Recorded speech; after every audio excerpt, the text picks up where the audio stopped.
Good evening and welcome. I'm Karen Napoletano. And that's Francisco Espinoza, who's on mute.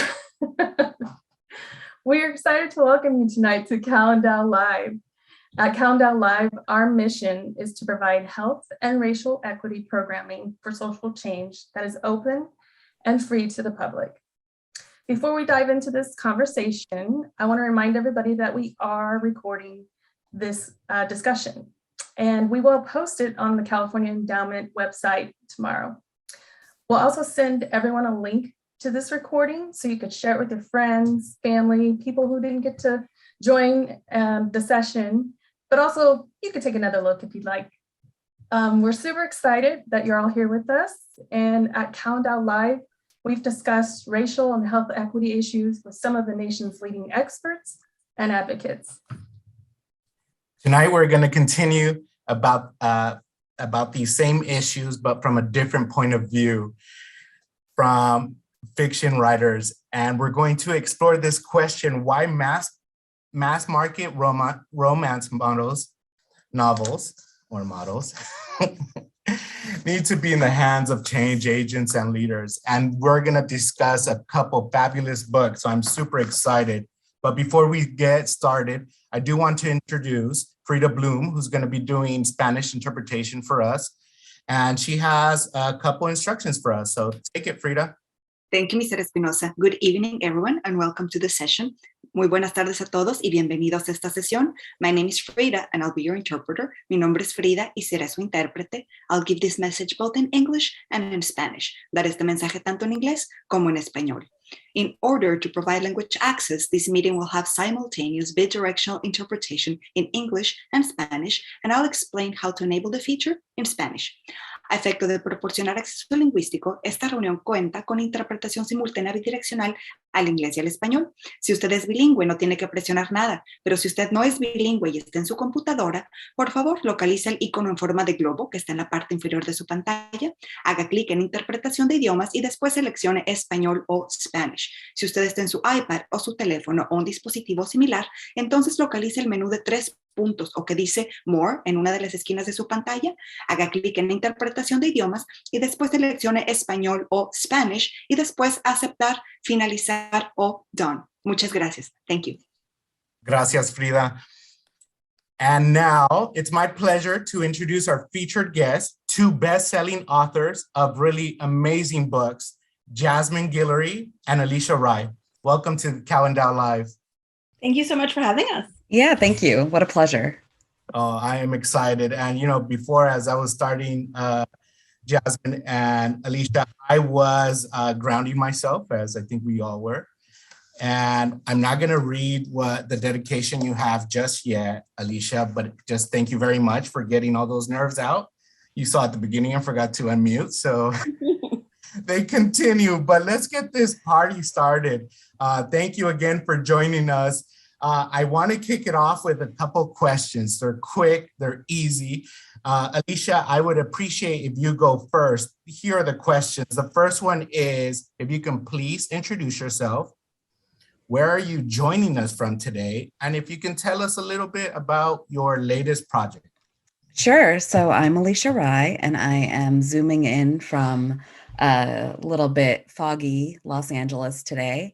And my latest project is, well, I'm sort of in between projects right now. My next adult book comes out in October of 2022, and it is a fun little heist. So I just wrapped that and I turned that in. That's amazing. Well, I'm excited. I love Girl Gone Viral, so I'm excited to read your next book. Now, Jasmine, go for it. My name is Jasmine Guillory. I am joining today from Oakland, California. My most recent book is called While We Were Dating, and it was set in Los Angeles between the Bay Area and Los Angeles with the movie star as the heroine. And my next book is called By the Book. It is a retelling of Beauty and the Beast by Disney Books, and it comes out in May. Wow, I am super excited about both of your projects, especially Beauty and the Beast. And you can tell I have a sign in the back. But I want to ask you both a question about, romance novels. And, they've always topped the bestseller list. There's tons of romance novels out there. Why do you think they keep topping bestseller list? And why do you think there's such an enduring appeal to it? Maybe Jasmine, you could start us off. Yeah, I think romance is something that appeals to people no matter what's going on in their life, no matter who they are, where they're from. I think everyone has a love story, right? Everyone cares about love, the people in their families, falling in love with other people, their own romances, and reading about others. I think it's one of those kind of enduring things that people will always want to read about. And there's so much in romance. People can find themselves in any kind of book. There's romance novels about any kind of person, any kind of profession, every place you can think of. And I think sometimes people will think like, I'm in the mood for a Christmas romance, or I'm in the mood for an adventure romance, like Alisha's next book, which I can't wait for, or like, so many other stuff. And I think you can always find that in romance. And that's one of the things that I think keeps people coming back. Absolutely. And Alisha, how about you? Oh, for sure. I think whenever you read any kind of genre fiction, you sort of enter into a contract, the reader and the book. And, in mysteries, that the guy's going to solve the case. In horror, it's probably going to keep you up all night. And in romance, you're going to walk away with that warm and fuzzy feeling. And I think that is something that people crave. I used to say romance is recession proof, but now I say it's pandemic proof, because it is something that you always sort of need that well of hope inside of you refilled in order to keep going. And I think romance novels really do their best to try to refill that well of hope. Yeah, beautifully said. And people were finding all kinds of romance during the pandemic. Mm-hmm. So this is a wonderful way. Yeah, I just think about some of our young people and how they find, you just said right now, where you enter into this contract with the author and the book, and right now with COVID and being physically distant with folks, how important your stories and being able to visualize yourself in the amazing books that you write, with the characters that you write, with the topics that you discuss, it's super important. So, I just personally, this is the first, it was beautiful sitting down. I was definitely in a contract with you. I actually purchased each of your books. So it's, hopefully it got you through the pandemic at least. I'm sure it did.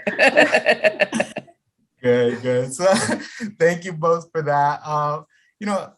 I do want to, for folks that are joining us that may not have an idea of some of the books or what you all write about, I'm kind of curious if you can pick one of the books, give folks a quick plot summary of a recent book. I know, Jasmine, you have While You Were Dating, and then Alisha, Modern Love trilogy. So Alisha, do you mind going first? Not at all. So I just wrapped up the Modern Love series. It's 3 books. It starts with, I feel like I can do Weather Girl here. So I have The Right Swipe and Girl Gone Viral. And then First Comes Like was the latest book that came out. And they're basically, it's a 3 stories featuring 3 roommates who are LA transplants. I'm an LA transplant, so it's very near and dear to my heart to sort of explore this new city I was in through my books. And First Comes Like is about, the heroine is a Muslim hijabi beauty influencer, and she falls for this very famous Bollywood actor who's been in her DMs. And then, from a verified account and everything. And then it turns out she has been somewhat catfished by someone else. And she finds that out when she confronts the guy, and he's not really very confused as to who she is and why she's talking to him. But nonetheless, sparks fly, and they figure their way out of that mess. But this whole trilogy has really been like a labor of love for me, and sort of my love letter to California. Oh, that's beautiful. I know we have a lot of action in the chat, so they're all giving you shout outs. Jasmine, do you want to go next, please?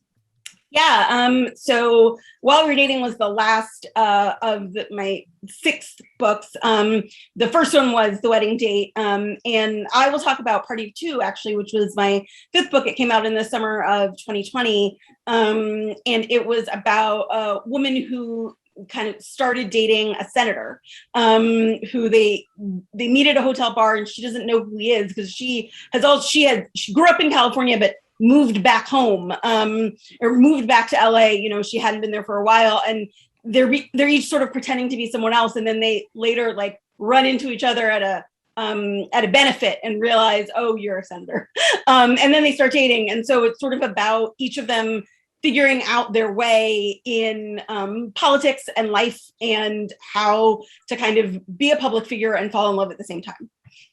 Beautiful. One of the things that I love about the 2 books that I read is that your characters, your places were not singular in dimension. They had lots of layers, a lot of complex issues that were discussed. And I know my colleague Karen has a question around that, but it was something that was just captivating at all times during the read. So. Yeah, I would agree. I found myself like really cheering these characters on, really connecting with them.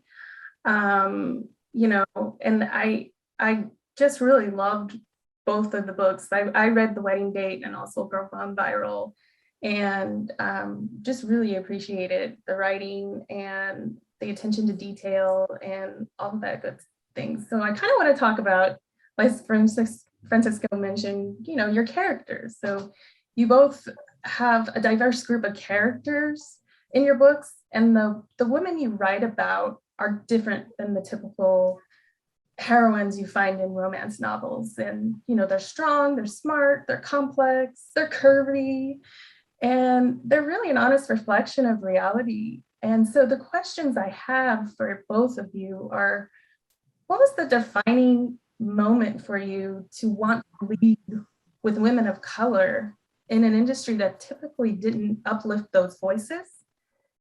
And why is it so important to center stories around women of color? And I don't know if, Alisha, you want to kick this one off and give us some insight into that. Sure thing. I mean, I grew up reading romance. So I've been reading romance since I was 12 or 13 years old. And, I like to say I don't write for teenagers, but I'm very conscious that they're reading my books and that they are reading adult romance novels. So for me, part of the reason I wrote my first romance novel when I was 25, 26, so very young. And when I first started writing romance, I was just writing white characters because that was all I knew and that was all I'd ever read, and that was it. And they weren't really great books because they wasn't really writing from the heart. And so once I got that out of my system and I sort of put those books under my bed, I figured, okay, you know what? I'm going to do something for me, and I'm going to write something that I wish I'd seen on bookshelves when I was young and trying to find myself somewhere on those stacks. And so I started writing, characters who look like me, who look like my friends, who acted like my friends, who had sort of these rich interior lives. And not to say I didn't get that in other books, but I definitely, they weren't really mirrors for me. They might've been windows, and that's great, but they weren't for me. So that was sort of what got me started writing it. And I think as far as I'm concerned, I grew up all over the US in small towns, big cities, everywhere. And even in small towns where there weren't a lot of people who looked like me, I was still there. And so that was my reality. And when you write contemporary romance, there is a big element of world building. People don't realize, it would be nice if we could just write like a ghost or a vampire in to fix things, and we can't. We're really set in the world that we're given, and we can't change the rules. So when I write, I just write the world as I see it around me, as it is for me and for my friends. Yeah, and I think that's so important because that, like I said, that reflection of reality that I think most people want and want to connect with. So Jasmine, same questions. Yeah, I like Alisha, I wanted to write books that felt like I was talking to my friends, you know, that felt like these were characters like me, like my friends who were women of color, who cared about our jobs, who loved our families, even when we were frustrated with them, who, you know, were dating and meeting people and talking, you know, meeting up for drinks after work and talking about the guys that we were dating and falling in love. And like, that's what appealed to me about writing. Like, I was reading a lot of books, but it wasn't until I thought like, wait, I could write a book like this, except someone like me. And that's what pulled me into writing. And so, because, you know, I think for a long time, like I grew up as a huge reader. I read all the time. I was always in the libraries with my parents. But, you know, even as a little girl reading books about other little girls, there were never books about little Black girls. And so once I kind of realized like, wait, I could write a book about this. And I didn't get there until, I mean, Alisha got there sort of earlier than I did. I didn't get there until I was like in my 30s, where I kind of started to think about that and then sat down to start writing a little bit. And then, you know, and that's what really pulled me in, because it was fun for me. It was exciting to write books that I wanted to see in the world, you know? And it's not to say that there weren't any of them, but they're hard to find. And so it's so fun for me now to see that there's so much more of them and to put out more of them in the world myself. I mean, even talking about like writing during the pandemic, like that's some of what got me through, is being able to write books like this. That's so wonderful. And thank you so much, because I think you do what you've done in your books. You've created a space, you've created a memory for folks to really, as Alisha said, it's not a window but a mirror, and it's just beautiful sitting down. I think when we first met, I was joking around with you, Jasmine, that I really saw a lot of Carlos from Proposal, and I was like, oh, that's amazing. So it was just, I was captivated by all the characters, truly was. And I do, Jasmine, I know in your book, The Proposal, you dedicate, your dedication is to your dad. So I think for all the folks that have children here, continue to support your children and folks around them. Let them know that they can create a universe through romance novel and how it can impact folks and how folks can see themselves. The next question that I have is about home. It's about place, which you two just addressed as well, some portion of it. Myself, this is something I think about quite often as an undocumented immigrant, that what does place mean to me? I do want to read, Alisha, if I have your permission, your dedication.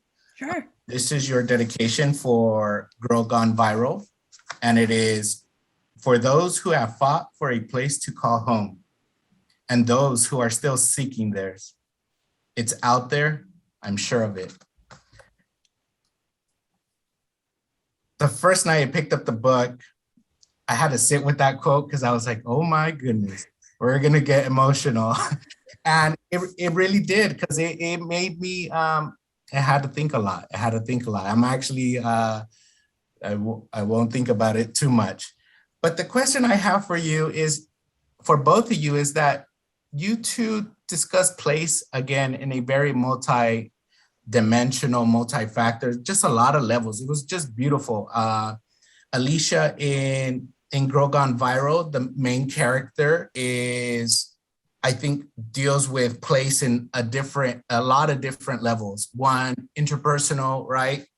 She is working through mental health issues, scared of what's out in the world, being not taking up space, right? And the other lead, the counter, Jazz, again, is almost leaving his home. I'm not gonna ruin the story, but place has to do a lot with it. Jasmine, in The Proposal, you talk about the west side of LA, Carlos being a doctor on the west side, being there a couple of years, then transitioning to the east side. I still want to know where the west side and east side is, because I live in Boyle Heights, and as a transplant myself, that is a language that I need to get familiar with. So Jasmine, I'm curious, for you, the question that I have is, when you write your books, how do you think about place? What does place mean to you? And then another element is, what does place mean to you in respect to belonging and feeling within a community, within a family, within society? Yeah, I born and raised in California. Both of my parents were born and raised in California in the Bay Area. And I have a lot of family who lives in Southern California too, family in Fresno as well. And so we're all sort of all over California. So it's been, it's funny in talking about why I wanted to write romance novels. Like I never felt like there were books that I read that were about where I was from. And so that was actually kind of part of the reason that I wanted to sit down and write. Like when I sat down and wrote The Wedding Date, I knew that it would be in the Bay Area, that that was my first published book. Alexa would live in the East Bay where I grew up, because like that feels like a place that I just know so well. It's funny because I have one of the things that I always have to think about, not even really on purpose, but I really have to know where all of my characters live, like what kind of home they live in, but also where they live. Like I think about the neighborhood, that kind, like what house they live in. And I know so specifically exactly where Alexa, the main character in my first book, The Wedding Date, lives.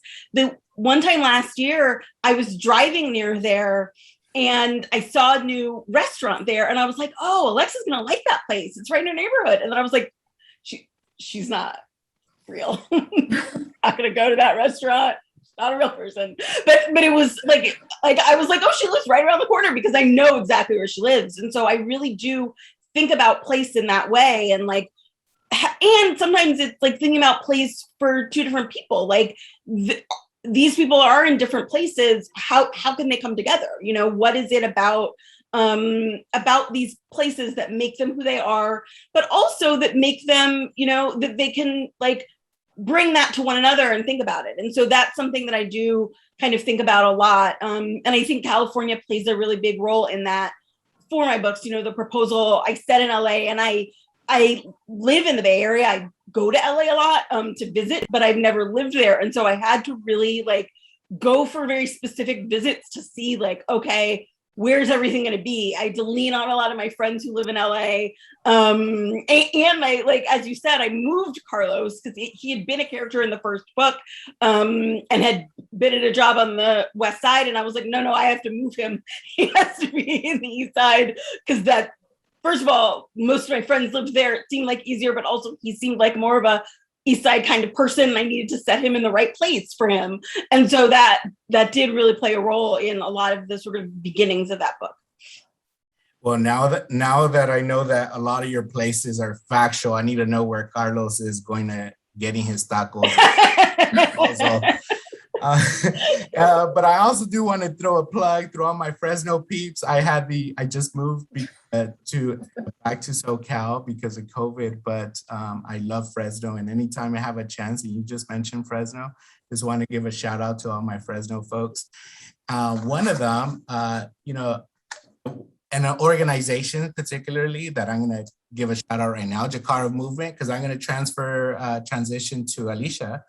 Alisha, the Jakara Movement is a great organization out of Fresno. They have lots of great staff across the Central Valley, and several amazing folks in Fresno. And when I opened your book and I got deeper in there, I was just like, okay, I need to share Girl Gone Viral with folks. I know some folks in Fresno. It was just a beautiful connection that felt very personal. At the end of the day, that's what it was. But very similar to you, you brought me to a place where I felt at home in your book. What does place mean to you? What does belonging mean to you? And how does that fit in your stories? So I mentioned I moved around a lot. It was, and I mean a lot. I mean, once a year we would move. So I never really had deep roots anywhere as far as physical places go. When people ask me for my hometown, I'm just like, oh, all over, because I don't know what to say. But that experience taught me that places are more people than they are physical locations for me. And my books often deal with a lot of found family and people who may not have had a home either physically or with a particular blood family. And so to me, place means people. It means a sense of belonging or a community. And I spent a lot of my adult life looking for that, and I didn't find it. There was actually, there's a Solange song. I don't mean to bring everything to Solange, but there's a Solange song that a few years ago I used to say was my anthem, because it's about running it away or moving it away or, loving it away, something. You're trying to get rid of that feeling of not belonging. When in the end, for me, what really helped in terms of belonging was just finding a community where I felt embraced and protected and loved. And so that's true for a lot of my characters. It's writing is cheaper than therapy, they say. So a lot of them finding their place is just them finding that connection with other people, whether that's by blood or by friendship or platonic relationships or romantic relationships. That's beautiful. Thank you both for sharing. Yeah, I really, love the places that you guys chose. It wasn't New York City or on a tropical beach somewhere. It just felt really authentic. And because we know the places, you could insert yourself right into the story and feel, them going to get some tacos and have some margaritas, whatever, wherever they were going. So I really, really appreciate that and love that about your stories. Right now, we want to turn to some audience, if that's okay with you both. Mm-hmm. We have a couple. The first one is from Gwen in Alameda, who is with us tonight. And she knows both of you are lawyers. And she asked, what motivated that career transition from law to romance author? What did your friends and family think when you decided to become a full-time writer? Alisha, maybe you could start us off with, what did your family say when you went and told them, hey, I'm going to be this romance novelist? Well, I started writing and publishing when I was in law school, actually. So they were very confused at first. I'm probably the only member of my family that was much of a reader or anything like that. So I was already kind of the black sheep in general, because I wasn't great at school in a lot of subjects, but I loved romance novels and I loved reading fiction, and they didn't. So it was a bit of an oddity for them. But once I really stuck to it and they saw how much I loved it, I mean, they were fully on board. My mom carries stacks of my books around and hands them out to like people at the airport. So she's very supportive and she's very excited. She like brought a whole suitcase of them last time we went to India to like give everybody in our family, which was a little embarrassing. And some of my older uncles were like, oh, I'll read it. And I was like, don't, please, like, don't read it. Like, you don't have to. Like, how do I steal these back from these people who are so proud of me? So isn't that always awkward, when it's a little family wants to read the romance? It's a little weird, yeah. And it's a little bizarre because, for a lot of them, I'm sort of one of the younger members of the family. Like a lot of my cousins are much older and stuff. So as far as they're concerned, like I'm still 12 in their heads. So I think it's hard for them to wrap their heads around. Like someone said to them, I guess one of my uncles gave my book to somebody, like one of his friends at work to read. And his friend at work was like, you said like a little girl wrote this. This is I was like, I'm in my mid-30s, sir. Like I'm well past little girl at this point. I have a mortgage. I'm not a little girl. So, that's so little awkward, but for normal familial reasons. Nothing. Exactly. But they're very proud, and they were, they would have been proud of me no matter what. But I think they're just happy that I'm doing something I love. And the pivot from lawyer to romance author is, easier than I think people realize, because I do think we are taught such rigorous writing skills in law school that there's so many of us in Romancelandia. You can't really throw a rock without hitting a frustrated lawyer or former lawyer. So there's quite a few of us out here. Wow. Okay, yeah. That's interesting. That might be another question there. Yeah. Jasmine, how about for you? How did your family, support you? How did they take the news, that you were transitioning from law to romance? Yeah, I mean, my family was also very supportive. My mother keeps a stack of my books in the trunk of her car. Yes. My dad is very proud of me, but like horrified also at the same time. I remember I gave him an advance copy of The Wedding Date, and he texted me after he read the first chapter, and he was like, I'm not sure how I feel about the sexual thoughts of young lady. And I was like, Daddy, if you have problems with the first chapter, you are not going to like the rest of this book. Oh no. I think he made it through the book though, but like so I am also in my immediate family. I am the only one who's not a psychologist. Both my parents and my younger sister are all. And so my dad apparently has like met people at conferences that are like, oh, your daughter is Jasmine Guillory. I have given some of my clients, her books. I'm a sex therapist. And he's like, like, my dad does not like that. But then he'll tell me about it, like sort of proud, sort of like horrified. But yes, it is always apparently like my elderly, very religious aunts apparently love my books. Where I was like, and my cousins will order them for her from my local bookstore so I can sign them to her. And I just want to be like, Aunt Marilyn, please don't read this. Like, okay, thank you for supporting me. I appreciate it, but also, but it Just put it on the shelf. Yeah, put it on the shelf. That's good. So is it like awkward around family functions sometimes when a new book comes out,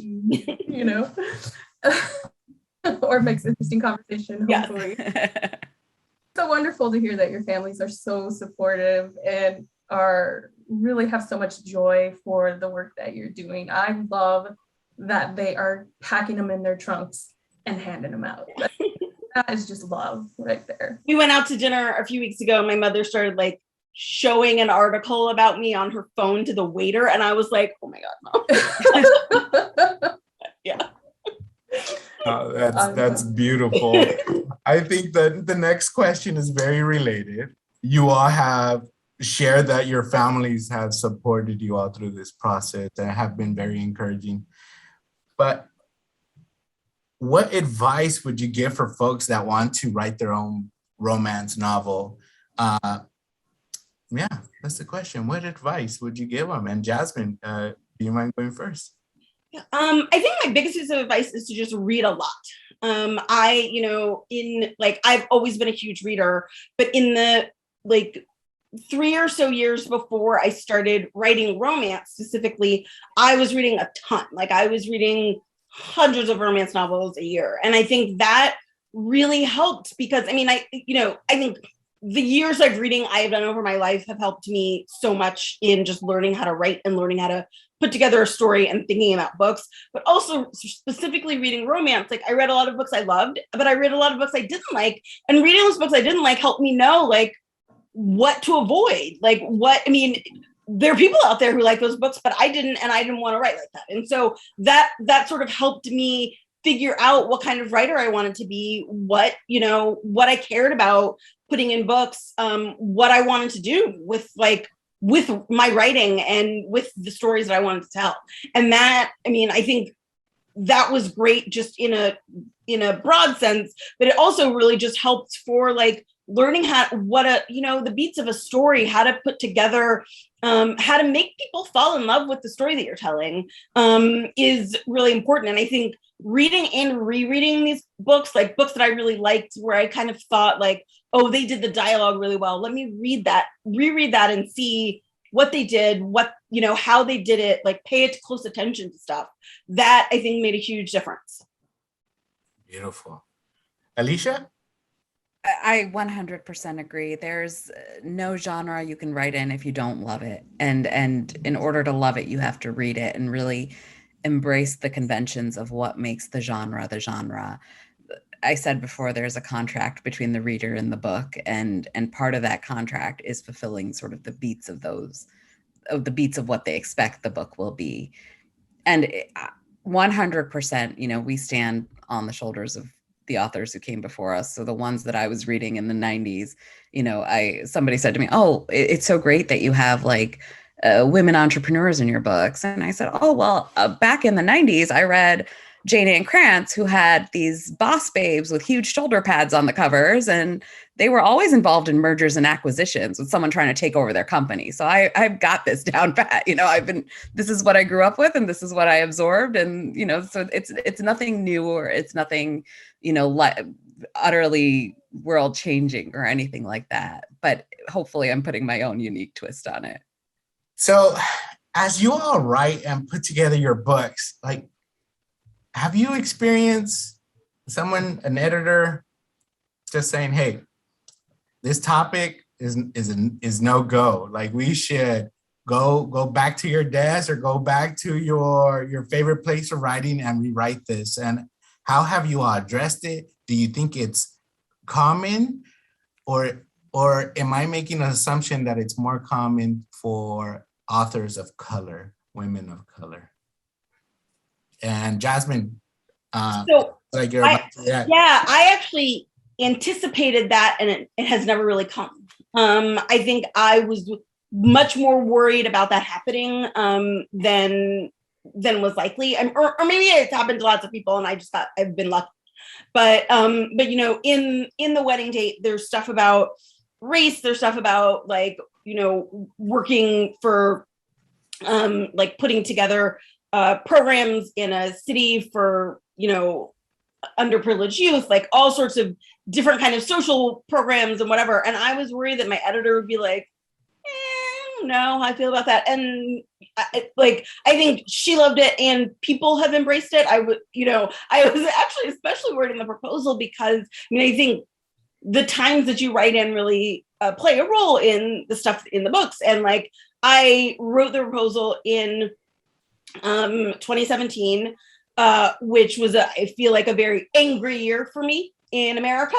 And I was much angrier writing that book. And so there was a lot of punching in that book, angry things about patriarchy. I was really worried my editor was pulled some of that. And I think she also was living in an angry America at that time and was perfectly fine with it. And so I was much more worried about that happening, and it hasn't really happened for me yet. Alisha? Yeah, I think I've always been blessed with editors who get it and know what I'm doing and really trust me in terms of any social justice issues or anything, even remotely political that I've wanted to put in my books. They've never really given me pushback. I will say with my upcoming book, I mentioned it's sort of like a romantic suspense comedy heist type book, a caper, if you will. And I was talking to my editor about it, and I said, I'm really, I'm wondering if I should make the hero a former UFC champion. And she goes, no, that's a little out there, maybe. And I said, oh, okay. So stuff like that. Yeah, sure. Where she's like, I think you're going a little too past the straining the limits of credibility there. So things like that, sure, she'll push back on, but nothing actually important. Well, just listening to both of you, I feel that your research, your stories, they're so personal, and they have just so much wealth of information in there. Jasmine, you mentioned race. Alisha, you just mentioned social justice. They're so embedded in there that it's just, you can relate to it. And I think it's one of the reasons why you two are both top-selling authors, so you're best-selling authors. And it's just, I will say is I'm happy that you haven't had any pushback. And I think for the folks that want to write their own novels, I learned to read a lot today. That was a lot of advice. Family helps. And then just something from what Alisha mentioned earlier, having those relationships with folks, and that way you feel supported. So thank you. Yeah, and I also think, some things that Alisha said earlier is, I feel like, kind of one of the most important things, which is like writing from the heart. Write that book that you really want to write, like not the book that you think other people will want or you think the marketplace. No, like write what's in your heart and what you care about, because that will show on the page. Like if you don't care about what you're writing, no one else is going to care about it either. But if like your passion for that will come through when you write.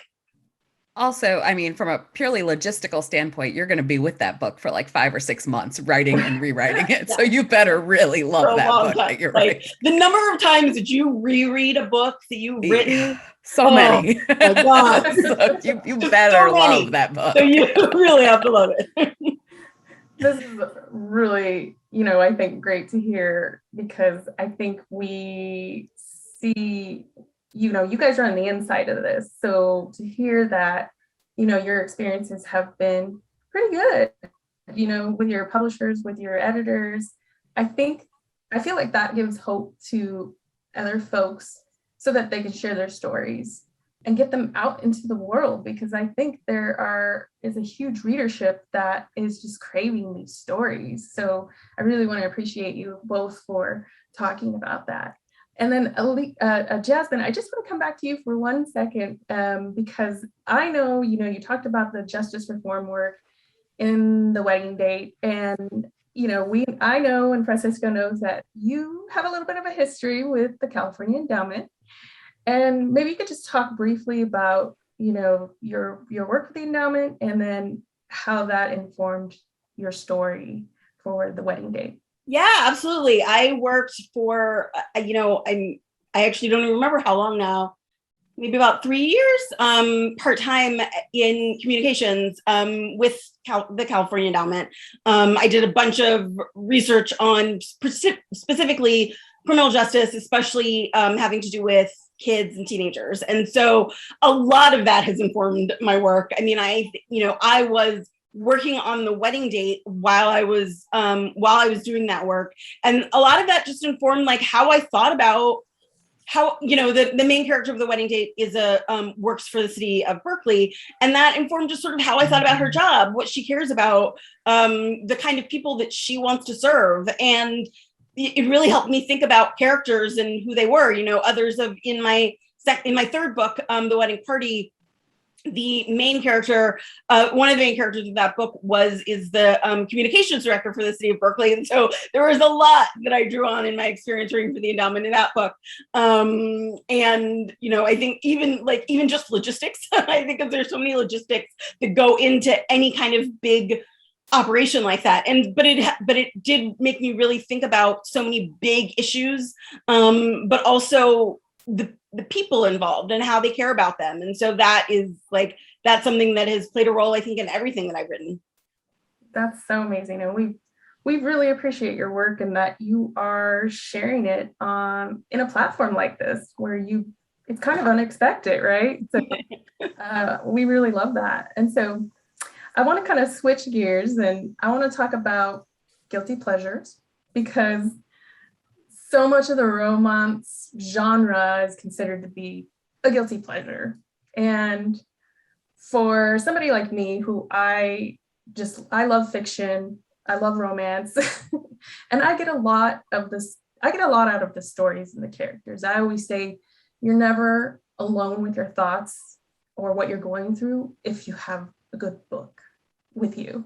And so I think a lot of folks get tied up into the thought of, well, I can't read that because there's so many other important nonfiction things to read. So I want to ask both of you, and maybe Alisha, you could start, what value do you think romance novels can bring to people's lives? Oh gosh, so much. I don't think we have enough time to talk about all the benefits. I always get very sad when someone says, I loved your book, it was such a guilty pleasure. And the reason I get sad is because I do think that things that are romance deals with a lot of emotions. Generally, emotions are coded as feminine, and generally things that are coded as feminine, we are supposed to feel guilty about enjoying them. Pumpkin spice lattes, I think, are sort of the shining example of that.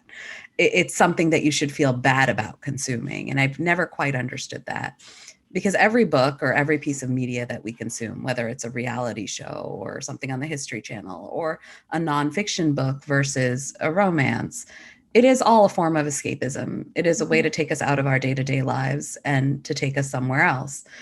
Whether that's something that somewhere else is a real living person who lived at one point and we're learning about their life, or two fictional people who we're seeing engage with one another and fall in love.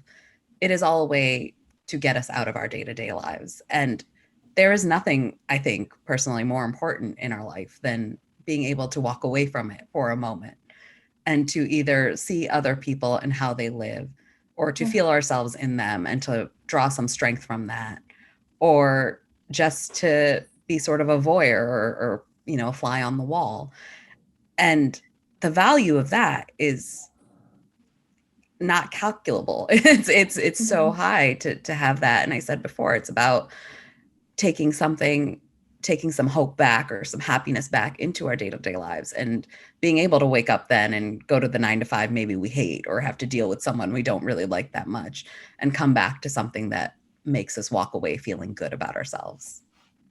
I really love that. And I just identify with that so much, because for me, it's a way to escape. But I don't know how many times I've read a book and I'm like, oh my God, they're thinking exactly what I've, or I'm going through the same exact emotions or situation, and you don't feel alone in that. And I think it's incredibly validating. Yeah. I agree. And so I just love that. And so, Jasmine, same question, what value do you think your stories bring and other stories in the romance genre bring? Yeah, I had so many people say to me, I saw myself in your book for the first time.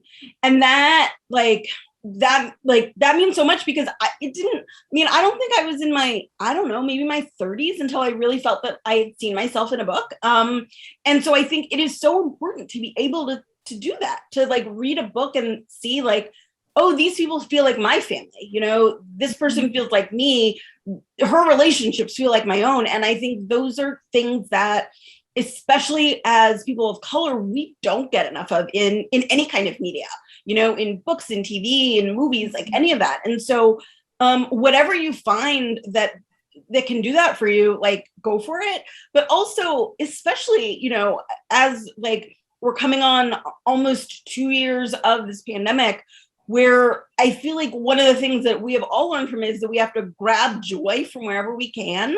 And if you get joy out of romance novels, which I do, grab them, read as many as you can. I think this has been one of the hardest things I think most of us have ever dealt with, and especially in such an extended period of time. And I think there's a reason why so many people have been reading romance during the pandemic, because I think we've all needed that, right? There was a point where, when I was working on, I wrote While We Were Dating during the pandemic, during the spring and summer of 2020. And there was a point when I was writing where I wrote a scene where a woman saw one of her closest friends for the first time in a while and had this long tearful hug with her friend. And when I finished the scene, I was like, okay, that's what I was doing right now. I miss my friends. And I think being able to write that and read that, in such a hard time, really was so joyful for me. And I think we need to find that wherever we can, in order to go out and do to be a good person in the world, and to be a good person for an activist, or mother or teacher, or whatever you do. It's important to also know to have a place for yourself. I think too many people have done too much for other people and don't concentrate on themselves. And so romance novels are the thing that brings you back to something that you love. Grab them and read them as much as you can. Absolutely. We got to grab that. And your guys' books are full of joy. And so this conversation has been so wonderful. I know we're coming on the time where we have maybe a couple more questions. And so I want to ask you both, romance novels, they're known for their happy ending. And I think that's what draws people to, the genre. And so I want to ask each of you, what does your happy ending look like for women of color in the writing and publishing of romance novels? And, Alisha, maybe you could start us off.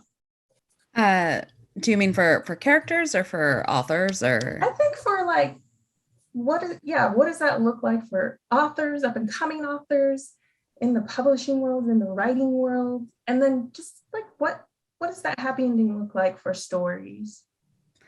Well, as far as I'm concerned, a happy ending is one where everybody gets kind of what they are looking for and what they want, and whether that's, a significant other or friendships or career or whatever that may be. That's my happy ending. That was always my favorite romance novels, where the woman sort of got everything she wanted to, with it. As far as publishing goes, we have come so far. I've been in this industry since 2009, and I have watched it change and grow and have its growing pains. And we really have come so far. And I think we have so much further to go. I think there is so many more stories out there to be told, and that they're waiting to be told. And there is such a hungry need for them. Like, we have seen that again and again. The audience is there. They're just, if you build it, they will come. And so, as far as I'm concerned, for me, publishing, the happy ending would be such a vast array of stories that no one story has to be everything for everyone.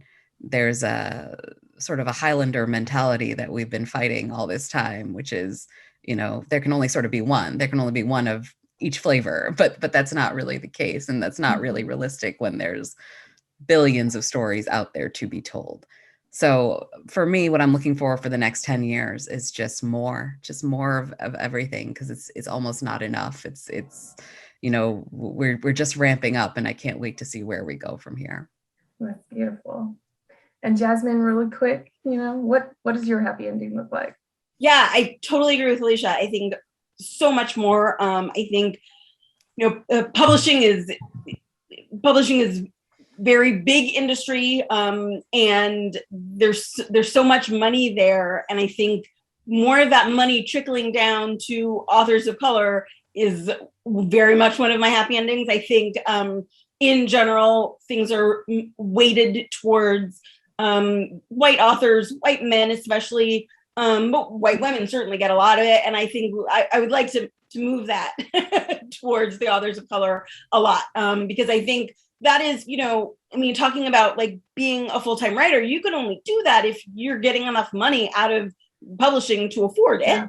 And a lot of people can't afford to, I worked 2 jobs for a long time when I was writing and being a lawyer. A lot of people can't afford to do that. And so I think there's certain points when people have to make the choice. What am I going to do? Am I going to work, 2 jobs that pay me money, or 1 job that pays me money, and then 1 job that I feel like I'm wasting my time because I don't get any money out of? Well, that's how we lose people. And so I think making sure that publishing pays authors of color enough money so that they can afford to be an author is a huge thing. Yeah, absolutely. And that money is really skin in the game. If the publisher has skin in the game, they're more likely to promote it. They're more likely to market it, give it sales support, and all of those things. I mean, you can write the best book in the world, and if you don't have people in power who are willing to push it, it'll land dead in the water. So yeah, absolutely. Well, thank you so much for this. I mean, we could go another hour on all the questions that we had and everything. So, but sadly, our time is coming to an end. And I really want to thank both of you for this really rich conversation. It's been really wonderful, and just to hear your stories, to tell your truths. And it's just been a really enlightening evening. And so I want to thank you both. And I want to thank our audience.